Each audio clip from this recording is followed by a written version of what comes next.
Cuam singular y decreto de San Pío X sobre la edad para la primera comunión. 8 de agosto de 1910. Cuán singular amor profesó Jesucristo a los niños, durante su vida mortal, claramente lo manifiesta en las páginas del Evangelio. Eran sus delicias estar entre ellos. Acostumbraba a imponerles sus manos, los abrazaba, los bendecía. Llegó a mal que sus discípulos los apartasen de él, reconviniéndoles con aquellas graves palabras. Dejad que los niños vengan a mí, y no se lo veréis, pues de ellos es el reino de Dios. Marcos 10, 13, 16. En cuanto estimaba su inocencia y el candor de sus almas, lo expresó bien claro cuando, llamando a un niño, dijo a sus discípulos: en verdad os digo, si no os hicierais como niños, no entraréis en el reino de los cielos. Cualquiera, pues, que se humillare como este niño, ese es el mayor en el reino de los cielos. El que recibiere a un niño así en mi nombre, a mí me recibe. Mateo 18, 3, 5. Los pequeñuelos, a Cristo. 2. Teniendo presente todo esto, la Iglesia Católica, ya desde sus principios, tuvo cuidado de acercar los pequeñuelos a Cristo por medio de la comunicación eucarística, que solía administrarles aún siendo niños de pecho. Esto, según aparece mandado en casi todos los rituales anteriores al siglo XIII, se hacía en el acto del bautismo, costumbre que en algunos sitios perseveró hasta tiempos posteriores. Aún subsiste entre los griegos y los orientales. Y, para alejar el peligro de que, concretamente, los niños de pecho arrojasen el pan consagrado, desde el principio se hizo común la costumbre de administrarles la Sagrada Eucaristía bajo la especie de vino. Y no solo en el acto del bautismo, sino después y repetidas veces los niños eran alimentados con el divino manjar, pues fue costumbre de algunas iglesias el dar la comunión a los niños inmediatamente después de comulgar el clero. Y en otras partes, después de la comunión de los adultos, los niños recibían los fragmentos sobrantes. Esta costumbre desapareció más tarde en la Iglesia latina y los niños no eran admitidos a la Sagrada Mesa hasta que el uso de la razón estuviera de algún modo despierto en ellos y pudieran tener alguna idea del augusto sacramento. Esta nueva disciplina, admitida ya por varios sínodos particulares, fue solemnemente sancionada por el Concilio General IV de Letrán, en el año 1215, promulgando su célebre canon número 21, por el cual se prescribe la confesión sacramental y la Sagrada Comunión a los fieles que hubiesen llegado al uso de la razón, con las siguientes palabras: todos los fieles de uno y de otro sexo, en llegando a la edad de la discreción, deben por sí confesar fielmente todos sus pecados, por lo menos una vez al año, al sacerdote propios, procurando según sus fuerzas cumplir la penitencia que les fuera impuesta y recibir con reverencia, al menos por Pascua, el sacramento de la Eucaristía, a no ser que por consejo del propio sacerdote y por causa razonable creyeren oportuno abstenerse de comulgar por algún tiempo.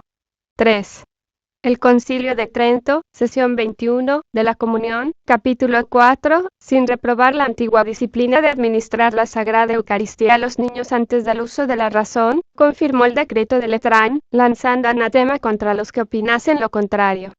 Si alguno negase que todos y cada uno de los fieles de Cristo, de uno y otro sexo, al llegar a la edad de la discreción, están obligados a comulgar cada año, por lo menos en Pascua, según precepto de nuestra Santa Madre la Iglesia, sea anatema, sesión 13 de la Eucaristía, capítulo 8, canon 9. Por lo tanto, en virtud del citado decreto lateranense, aún vigente, los cristianos, tan pronto como lleguen a la edad de la discreción, están obligados a acercarse por lo menos una vez al año a los sacramentos de la confesión y de la comunión. Edad de la discreción 4. Pero al fijar cuál sea esta edad de la razón o de la discreción, se han introducido en el curso del tiempo muchos errores y lamentables abusos. Hubo quienes sostuvieron que la edad de la discreción era distinta, según se tratase de recibir la penitencia o la comunión. Para la penitencia juzgaron ser aquella en que se pudiera distinguir lo bueno de lo malo, y en que, por lo mismo, se podía pecar. Pero para la comunión exigían más edad, en la que se pudiese tener más completo conocimiento de las cosas de la fe y una preparación mayor. Y así, según las diferentes costumbres locales y según las diversas opiniones, se fijaba la edad de la primera comunión en unos sitios a los 10 años o 12, y en otros a los 14 o aún más, excluyendo, entre tanto, de la comunión eucarística a los niños o adolescentes menores de la edad prefijada. 5. Esta costumbre, por la cual, so pretexto de mirar por el decoro del Santísimo Sacramento, se alejaba de él a los fieles, ha sido causa de no pocos males. Sucedía, pues, que la inocencia de los primeros años, apartada de abrazarse con Cristo, se veía privada de todo jugo de vida interior, de donde se seguía que la juventud, careciendo de tan eficaz auxilio, y envuelta por tantos peligros, perdido el candor, cayese en los vicios antes de gustar los santos misterios. Y aunque a la primera comunión preceda una preparación diligente y una confesión bien hecha, lo cual no en todas partes ocurre, siempre resulta tristísima la pérdida de la inocencia bautismal, que, recibiendo en edad más temprana la Santa Eucaristía, acaso pudiera haberse evitado. Ni merece menos reprobación la costumbre existente en muchos lugares de prohibir la confesión a los niños no admitidos a la Sagrada Mesa, o de no darles la absolución, con lo cual es muy fácil que permanezcan largo tiempo tal vez, en pecado mortal, con gravísimo peligro de su salvación. Y aún es más grave, que en algunos sitios, a los niños no admitidos a la primera comunión, ni aun en peligro de muerte se les permite recibir el santo viático. Y si fallecen, enterrados como párvulos, no se les aplican sufragios de la Iglesia. Restos de jansenismo 6. Tales daños ocasionan los que insisten tenazmente, más de lo debido, en exigir que a la primera comunión antecedan preparaciones extraordinarias, no fijándose quizá en que tales excesivas precauciones son resto de errores jansenistas, pues sostenían que la Santísima Eucaristía era un premio, pero no medicina de la fragilidad humana. Muy al contrario sentía el Concilio de Trento, al enseñar que era antídoto para librarnos de las culpas diarias y para preservarnos contra los pecados mortales, y Videm, capítulo 2. Doctrina poco inculcada con empeño por la Sagrada Congregación del Concilio en su decreto del 26 de diciembre de 1905, por el cual se abre camino a toda clase de personas para comulgar diariamente, ya sean de madura, ya de tierna edad, exigiendo tan solo dos condiciones: estado de gracia y pureza de intención. Ni hay justa razón para que, si en la antigüedad se distribuían los residuos de las sagradas especies a los niños, aun a los de pecho, ahora se exige extraordinaria preparación a los niños que se encuentran en el felicísimo estado de su primera inocencia, los cuales, por muchos peligros y acechanzas que les rodean, tanto necesitan de este místico pan. Doctrina Conciliar 7. Los abusos que hemos reprendido proceden de que no fijaron bien cuál era la edad de la discreción, quienes señalaron una para la confesión y otra distinta para la comunión. El Concilio de Letrán exige solo una misma edad para uno y otro sacramento, al imponer conjuntamente el precepto de confesar y comulgar. Y si para la confesión se juzga que la edad de la discreción es aquella en que se puede distinguir lo bueno de lo malo, es decir, en la que se tiene algún uso de razón, para la comunión será aquella en que se pueda distinguir el pan eucarístico del pan ordinario. Es la misma edad en que el niño llega al uso de su razón. 8. No de otro modo lo entendieron los principales intérpretes del Concilio de Letrán y los escritores contemporáneos. Consta, en efecto, según la historia eclesiástica, que los niños de 7 años fueron admitidos a la primera comunión por muchos concilios y decretos episcopales ya desde el siglo XIII, poco después del citado Concilio Lateranense. Tenemos, además, como testigo de suma autoridad, a Santo Tomás de Aquino, que dice: cuando los niños empiezan ya a tener algún uso de razón, de modo que puedan concebir devoción a este sacramento de la Eucaristía, entonces pueden ya recibirle. 3:89a3. Lo cual explica así la Ledesma. Digo, fundado en unánime consentimiento, que se ha de dar la Eucaristía a todos los que tienen uso de razón, aunque lleguen muy pronto a este uso de razón, y a pesar de que el niño no conozca aún con perfecta claridad lo que hace. Suma Teológica 3:89 Dubio 6. El mismo lugar explica Vázquez con estas palabras: desde el momento en que el niño llega al uso de razón queda obligado, por derecho divino, de tal manera que no puede la Iglesia desligarle de un modo absoluto. J.N. 3 th. Disp. 214, capítulo 4, número 43. Lo mismo enseña San Antonino. Cuando el niño es capaz de malicia y puede, por lo mismo, pecar mortalmente, queda por esto obligado a la confesión y, por consiguiente, a la comunión. P. 3, título 14, capítulo 2, 5. El mismo Concilio de Trento llega a la misma conclusión cuando, al señalar en su citada sesión 21, capitán 4, la causa por la cual el párvulo que carece de razón no está obligado por ninguna necesidad a la comunión de la Eucaristía, señala como único el que, en efecto, dice, en aquella edad no pueden perder la gracia de hijos de Dios que han recibido. De todo esto se deduce con claridad la mente del Santo Concilio, a saber, que entonces vienen necesariamente obligados los niños a comulgar, cuando puedan ya perder la gracia por el pecado.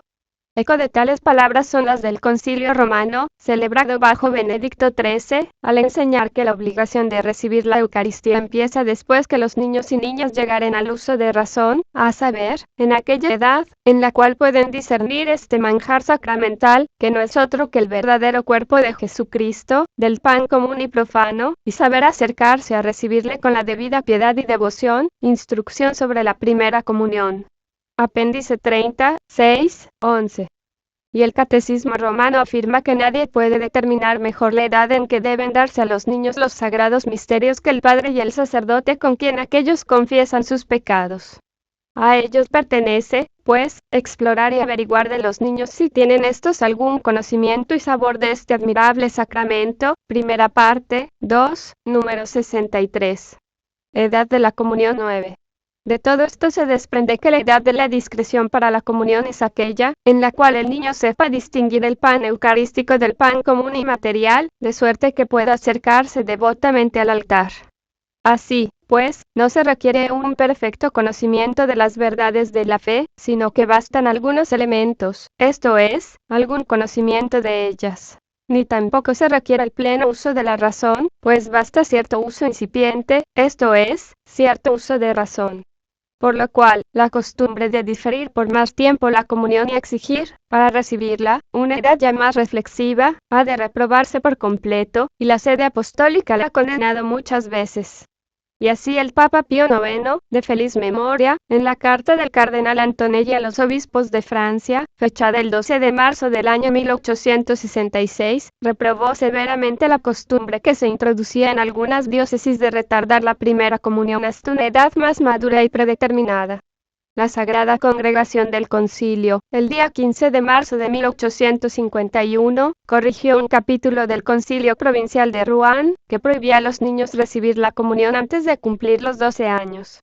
Con igual criterio se condujo esta Sagrada Congregación de Sacramentos en la causa de Estrasburgo, el día 25 de marzo de 1910, en la cual se preguntaba si se podían admitir a la Sagrada Comunión los niños de 14 o de 12 años, y resolvió que los niños y las niñas fuesen recibidos a la Sagrada Mesa tan pronto como llegasen a los años de la discreción o al uso de la razón.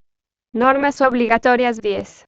Bien considerados estos antecedentes, esta Sagrada Congregación de Sacramentos, en la sesión general celebrada el 15 de julio de 1910, para evitar los mencionados abusos y conseguir que los niños se acerquen a Jesucristo desde sus tiernos años, vivan su vida del encuentro en defensa contra los peligros de la corrupción, juzgó oportuno establecer las siguientes normas sobre la primera comunión de los niños, normas que deberán observarse en todas partes. 1. La edad de la discreción, tanto para la confesión como para la Sagrada Comunión, es aquella en la cual el niño empieza a raciocinar. Esto es, los 7 años, sobre poco más o menos. Desde este tiempo empieza la obligación de satisfacer ambos preceptos de confesión y comunión. 2. Para la primera confesión y para la primera comunión, no es necesario el pleno y perfecto conocimiento de la doctrina cristiana. Después, el niño debe ir poco a poco aprendiendo todo el catecismo, según los alcances de su inteligencia. 3. El conocimiento de la religión, que se requiere en el niño para prepararse convenientemente a la primera comunión, es aquel por el cual sabe, según su capacidad, los misterios de la fe, necesarios con necesidad de medio, y la distinción que hay entre el pan eucarístico y el pan común y material, a fin de que pueda acercarse a la Sagrada Eucaristía con aquella devoción que puede tenerse a su edad. 4. El precepto de que los niños confiesen y comulguen afecta principalmente a quienes deben tener cuidado de los mismos, esto es, a sus padres, al confesor, a los maestros y al párroco. Al padre, o aquellos que hagan sus veces, y al confesor, según el Catecismo Romano, pertenece admitir los niños a la primera comunión. 5. Una o más veces al año cuiden los párrocos de hacer alguna comunión general para los niños, pero de tal modo que no solo admitan a los noveles, sino también a otros que, con el consentimiento de sus padres y confesores, como se ha dicho, ya hicieron anteriormente su primera comunión. Para unos y para otros conviene que antecedan algunos días de instrucción y de preparación. 6. Los que tienen a su cargo niños deben cuidar con toda diligencia que, después de la primera comunión, estos niños se acerquen frecuentemente y, a ser posible, aun diariamente a la Sagrada Mesa, pues así lo desea Jesucristo y nuestra Madre la Iglesia, y que los practiquen con aquella devoción que permite su edad. Recuerden, además, aquellos a cuyo cuidado están los niños, la gravísima obligación que tienen de procurar que asistan a la enseñanza pública del catecismo, o, al menos, suplan de algún modo esta enseñanza religiosa. 7. La costumbre de no admitir a la confesión a los niños o de no absolverlos nunca, habiendo ya llegado al uso de la razón, debe en absoluto reprobarse, por lo cual los ordinarios locales, empleando, si es necesario, los medios que el derecho les concede, cuidarán de desterrar por completo esta costumbre. 8. Es de todo punto detestable el abuso de no administrar el viático y la extrema unción a los niños que han llegado al uso de la razón, y enterrarlos según el rito de los párvulos. A los que no abandonen esta costumbre castíguenlos con rigor los ordinarios locales. Dado en Roma, en el Palacio de la misma Sagrada Congregación, el 8 de agosto de 1910.